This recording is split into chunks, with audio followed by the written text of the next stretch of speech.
Ela riu por ter-me traído, meus amigos ficaram do lado dela, eu saí de fininho, depois apareci com minha nova garota no aniversário dela.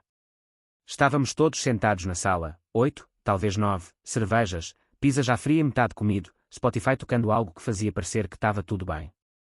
Lexi estava sentada ao meu lado no sofá, com as pernas encolhidas sob ela, como se estivesse completamente confortável, como se nada estivesse vindo. A gente não estava bem há um tempo, brigas por nada, mensagens passivo-agressivas, noites em que ela virou sem dizer boa noite, mas eu ainda não esperava isso.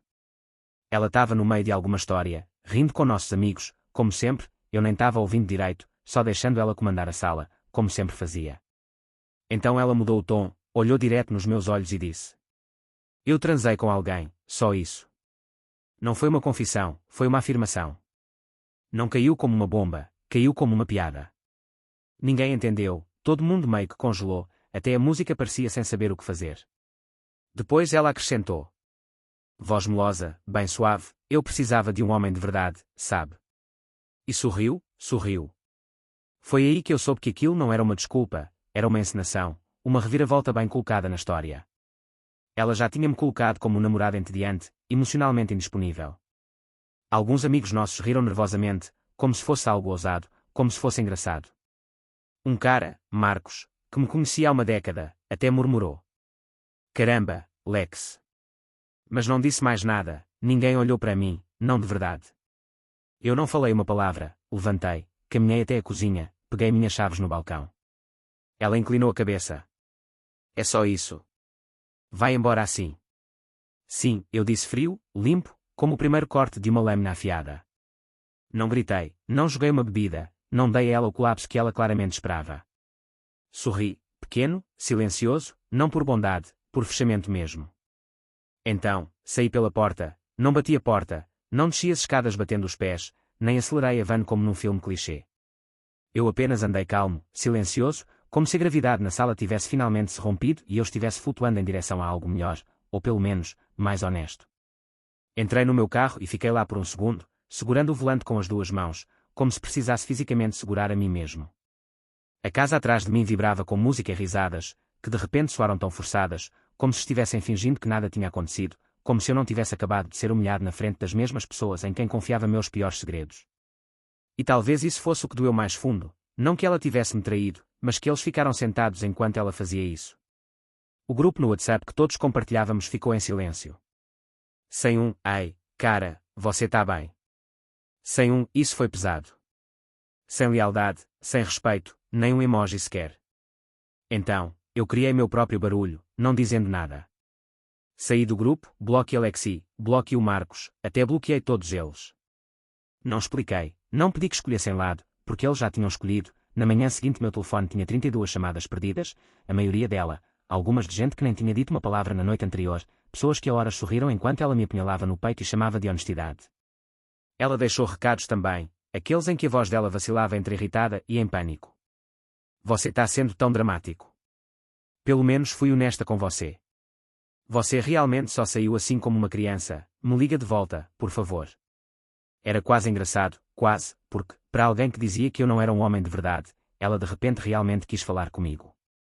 Mas eu não atendi, não quis as explicações dela ou as desculpas deles.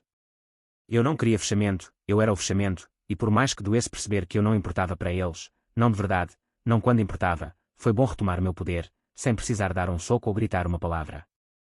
Eles esperavam um caos, uma cena, e receberam uma porta trancada em silêncio. E isso doeu mais do que qualquer coisa que eu pudesse ter dito. No terceiro dia, a narrativa começou a mudar. Lexi passou de convencida a desesperada, rápido. No primeiro dia, ela fingiu estar bem, postou uma selfie com uma legenda tipo: Nem todo mundo merece acesso a você, e marcou 3 amigos nossos que tinham sentado naquele sofá, assistindo ela me arrastar na lama.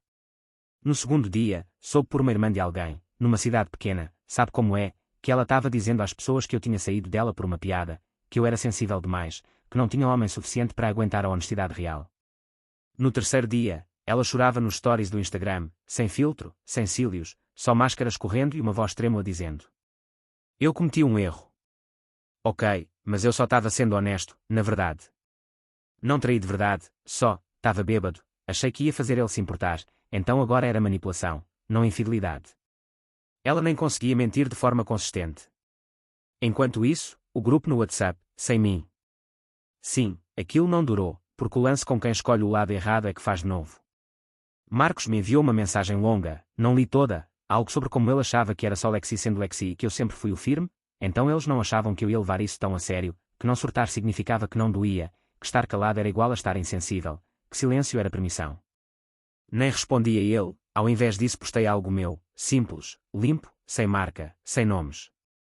Alguns de vocês só me conheciam quando eu era quieto, agora vão passar o resto da vida se perguntando o que eu teria dito se tivesse ficado. Os likes começaram a chegar, alguns de pessoas que não falavam comigo há anos, outros de quem costumava achar que eu era reservado demais, tranquilo demais, perdoando demais, mas agora entenderam, porque você não precisa gritar para queimar uma ponte, basta caminhar e deixar o silêncio acender o fósforo. Lexi mandou uma última mensagem naquela semana. Eu te amo. Você nem me deixou explicar. Mas a verdade é que você não pode apunhalar alguém e depois perguntar por que ela está sangrando. Você não consegue uma cadeira na mesa só porque está arrependida. Você virou o jogo, e definitivamente não pode estar na minha vida só porque finalmente percebeu. 2 semanas depois de me humilhar publicamente, Lexi enviou convites para a festa de aniversário dela, num lounge no terraço, vestido de veludo, código de vestimenta glam, vibe de Instagram, sabe, aquele tipo mais sobre ser vista do que celebrar. Eu não fui excluído da lista, nem mesmo após 32 chamadas perdidas e um desfile de culpa dela. Ela me deixou no RSVP, como se achasse que eu ainda tinha um papel na sua produção, que eu ia aparecer e implorar para ela me aceitar de volta. Mas eu não ia lá para ser um ruído de fundo. Eu levei a cara. Você não conhece a cara, mas a Lexi conhecia, elas se encontraram uma vez na inauguração de um amigo em comum. Lexi olhou para ela, a maquiagem natural, o blazer oversized, o fato de citar Audre Lorde numa conversa casual, e depois sussurrou para mim. Ela é uma daquelas meninas que acha que ser inteligente faz ela ser atraente. Virou o roteiro, surpresa. A cara é inteligente, bonita, gentil. Ela também é aquele tipo de mulher que entra numa sala e muda a temperatura sem dizer uma palavra. Eu mandei mensagem para ela uma semana antes da festa. Ela topou na hora. Você tem certeza? Não é coisa de criança. Ela perguntou no Uber naquela noite. Não é coisa de criança, eu disse, é estratégia. E eu quis dizer isso. A festa da Lexi estava cheia de gente que eu chamava de amigos. Metade deles nem tinha falado comigo desde o término. A outra metade estava lá só para aparecer nas fotos do aniversário dela. Ela já estava a alguns coquetéis quando chegamos. Eu a vi antes que ela nos visse, rindo, cabeça jogada para trás, uma mão no peito de um cara que parecia exatamente o tipo de Lexi, corpo de ginástica, zero cérebro. Aí, ela e eu entramos, e tudo parou. Não fizemos escândalo, não entramos pisando forte, nem causando drama. Ela deslizou a mão na minha, fizemos uma volta devagar, casual, pelo terraço, acenando para algumas pessoas que conhecíamos, pegando drinks, sorrindo, parecendo totalmente à vontade. Mas dava para sentir a tensão. A risada da Lexi ficou mais baixa, o sorriso começou a tremer, ela estava nos observando mesmo quando fingia que não. Quando chegamos perto da borda do terraço, Cara se inclinou e sussurrou. Ela está entrando em espiral, dá para sentir. E sim, ela estava, porque não era só que eu apareci, era quem eu trouxe e como parecemos despreocupados juntos. Não ficamos muito tempo, 45 minutos, talvez, só o suficiente para Alexi ver seu sonho se desfazer, fio por fio. Cara e eu não ficamos com ela, não ficamos com ela. Não nos gabamos, não rondamos o grupo dela, não mexemos no pote, só existimos, e isso foi suficiente. As pessoas como Lexi não sabem lidar com silêncio, precisam do caos para se manter no controle. Se não houver drama, elas não sabem onde o foco deve estar. Mas naquela noite, não estava nela, estava em nós. Em algum momento, senti o Marcos nos observando do outro lado do bar, o mesmo cara que não falou nada quando Alexi confessou, aquele que riu quando ela me chamou de erro. Agora, ele nos olhava como se estivesse me vendo pela primeira vez, e talvez estivesse, porque eu não parecia destruído, eu parecia livre. Tiramos uma foto, só uma, cara ao meu lado, a mão no meu ombro, ambos com luzes da cidade ao fundo, sem legenda, sem marca, só publiquei no meu story, sem contexto nenhum. Isso foi suficiente. Quando voltamos para o Uber, Cara estava sorrindo. Você não falou uma palavra para ela. Não precisei, eu disse. Lexi me mandou mensagem antes mesmo de chegarmos em casa. Então ela é a sua nova garota agora. 10 minutos depois, você realmente a trouxe para a minha festa. Então, você é patético. E, por fim, sinto sua falta. Engraçado como a história muda rápido quando você não é mais quem segura a caneta. O voicemail começou a chegar na manhã seguinte, alguns com raiva, outros tristes, um tentando parecer nostálgico, como se fôssemos namorados do ensino médio, ao invés de uma garota que me destruiu na frente dos meus amigos e riu disso. Ela não pediu desculpas, não de verdade. Disse coisas como: ambos cometemos erros, você sabia que estávamos nos afastando, pelo menos eu fui honesta. Essa última quase me fez rir. Lexi não confessou para limpar a consciência, ela confessou porque achava que ainda podia ganhar, que podia me machucar de novo, que eu voltaria rastejando.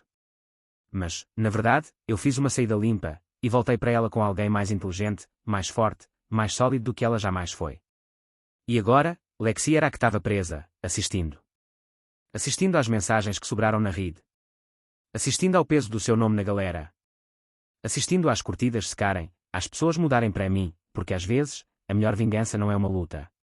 É uma foto, uma presença, e a expressão no rosto deles quando percebem que apostaram errado e perderam. Depois da festa no terraço e daquela foto, o ego da Lexi despencou. De repente, eu não era mais o cara chato que ela traiu. Era o que saiu com dignidade, apareceu com alguém melhor, e saiu sem nem reconhecer ela. E isso a deixou louca. As mensagens ficaram mais longas, mais desesperadas. Por favor, quer conversar, a gente pode consertar, eu sei que a gente pode. A menina, cara, nem te conhece, ela começou a puxar o cartão do passado. Você realmente vai jogar fora tudo o que a gente tinha? Não, Lexi, você jogou fora tudo. Tudo que eu fiz foi tirar o lixo e seguir em frente. Depois, ela jogou a carta que eu sabia que vinha. Cometi um erro, mas você está sendo cruel. Eu não gritei com ela, não a ataquei online, não espalhei seu nome entre nossos amigos em comum, mesmo tendo motivos. Só fui embora, não deixando ela te seguir. Narcisistas odeiam perder o controle da narrativa. Lexi não suportava o fato de eu estar calmo, de estar-me curando, de as pessoas começarem a perceber que ela não era mais vítima nessa história. O Marcos entrou em contato de novo, dizendo que o grupo estava se sentindo desconfortável com tudo que aconteceu, que talvez a Lexi não estivesse sendo totalmente honesta sobre como as coisas terminaram. Sem pedir desculpas, só meia boca, como quem não quer se comprometer. Eu disse a ele: fala para todo mundo. Obrigado, mas não quero fazer seleção de novos amigos. Ele me deixou no read, perfeito. Enquanto isso, Cara ainda estava por perto, sólida, tranquila. Não estávamos rotulando nada, só deixando as coisas acontecerem onde quer que fossem. E essa foi a diferença. Sem manipulação, sem jogos de poder, sem ego, só duas pessoas indo em frente. Sem esqueletos, sem drama. E Lexi odiava isso. A última mensagem que ela mandou antes de eu bloqueá-la de vez. Eu só queria que você tivesse me deixado explicar. Não, eu assisti ela explicar para uma sala inteira, alto, orgulhosa, sem vergonha. Agora, que não tinha plateia, de repente, ela quis esclarecer também. Tarde demais. Você não pode rasgar alguém e depois pedir que ela te entregue a agulha. Às vezes, as pessoas não sentem sua falta, sentem que tiveram acesso a você, atenção, energia, perdão. E, no momento que você para de oferecer isso, elas não sabem mais quem são. E isso não é sua responsabilidade, é só o karma se manifestando. E eu nem precisei fazer cena, já fazia um mês do aniversário da Lexi. Ela estava bloqueada em tudo, sem ligações, sem mensagens, sem desculpas, estava bêbada, só nos beijamos, não achei que você ia sair. Ela teve tempo suficiente para pensar no que perdeu, e eu não tinha interesse algum em ajudá-la a processar isso. Cara e eu não éramos oficiais, mas éramos próximos. Ela não era um rebound, era prova de que eu não precisava ficar quebrado só porque alguém que eu confiava destruiu minha base. E, do nada, o Marcos ligou. Eu achei que ele tinha entendido quando eu desapareci daquele falso café, da última vez, mas não. Algumas pessoas só aprendem quando você coloca na mesa. Eu atendi. Estava curioso. Ei, cara, ele disse, bem casual. Eu só queria dizer que acho que as coisas saíram do controle. Aquele cara ficou na minha sala enquanto Alexi confessava a traição e ria como se tivesse soltado uma piada, não uma bomba. Você estava quieto, ele continuou. Então, a gente não sabia se você estava falando sério. Eu fiquei quieto, disse. Porque fiquei surpreso. Você estava gritando, ele continuou. Porque você é covarde. Isso o silenciou rápido. Depois ele disse. O que eu sabia, é que Lexi não está bem, cara, ela está dizendo que você distorceu a história. Ah, então estamos de volta ao modo gaslighting agora. Não sou só o cara que ela traiu, sou o cara que é dramático demais para entender nuances. Cortei Marcos ali mesmo. Não te devo fidelidade por ter assistido minha humilhação e não feito nada. Você não precisa ser tão frio, cara. Deixe-me esclarecer. Eu fui quente quando perdoei quem não merecia. Eu fui quente quando fiquei com uma mulher que me fez sentir pequeno. Eu fui quente quando deixei pessoas entrarem no meu espaço, só aplaudindo quando eu estava na pior. Agora, estou indisponível. Desliguei, bloqueei o número dele, bloqueei todos os amigos que ficaram neutros. Neutro protege o abusador, não a vítima. Na semana seguinte, Cara e eu fizemos uma road trip até uma cidadezinha na montanha, a 3 horas daqui. Sem sinal, sem barulho, só ar tão limpo que fazia seu peito se sentir novo de novo. Rimos, não falamos de Lexi, e naquele momento eu soube que ela tinha ido embora, não só do meu telefone, mas da minha narrativa. Ela não era mais a vilã, ela só era irrelevante. Aconteceu da maneira mais idiota, mais comum possível, não num encontro dramático no casamento, nem numa conversa tensa na frente de amigos, nem numa última mensagem de um telefone clandestino, só no Trader Joe's. Eu estava pegando leite de aveia e ovos num domingo qualquer, quando virei na fileira 4 e quase trombei com ela. Lexi, sem maquiagem, cabelo preso, multom que já foi meu, por meio segundo, o tempo congelou, meu estômago caiu, os olhos dela se arregalaram como se tivesse visto um fantasma, ou talvez as consequências de suas próprias ações. Ela abriu a boca para falar algo, mas eu cheguei antes. Ei! Só isso, aquele silêncio indiferente. Assisti ao caos passar pelo rosto dela, confusão, vergonha, raiva, desespero, tudo rodando por trás dos olhos dela. Em menos de 2 segundos, ela estendeu os braços para um abraço. Eu dei um passo para trás, ainda sem tocar, digo. Mentirosa. Não falei alto, nem rude, só cansei. Ela tentou sorrir, perguntou como eu estava. Melhor do que nunca, eu disse, porque era verdade. Não precisava que ela soubesse disso. Cara estava esperando lá fora, no carro, ou que eu tinha finalmente conseguido uma promoção, ou que minhas noites eram tranquilas agora, sem gritos, sem desculpas, sem nada que significasse alguma coisa. Lexi não tinha direito à atualização, ela merecia silêncio. Mas, claro, ela não conseguiu deixar assim. Você realmente só virou as costas para tudo que a gente tinha. De novo, aquela linha, tudo que a gente tinha, que os traidores sempre usam quando percebem que apostaram errado. Olhei bem nos olhos dela.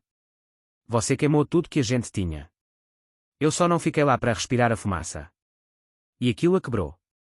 Ela piscou rápido, mordeu o lábio, assentiu como se estivesse tentando parecer indiferente, como se ainda estivesse no controle. Mas os olhos dela contaram a verdade. Lexi sempre quis a última palavra, mas eu a peguei de silêncio, com paz, e fui embora, com leite de aveia na mão, enquanto ela ficava congelada no corredor congelado. Não olhei para trás, porque qual seria a graça? Você não reinicia um fogo só para ficar olhando as cinzas.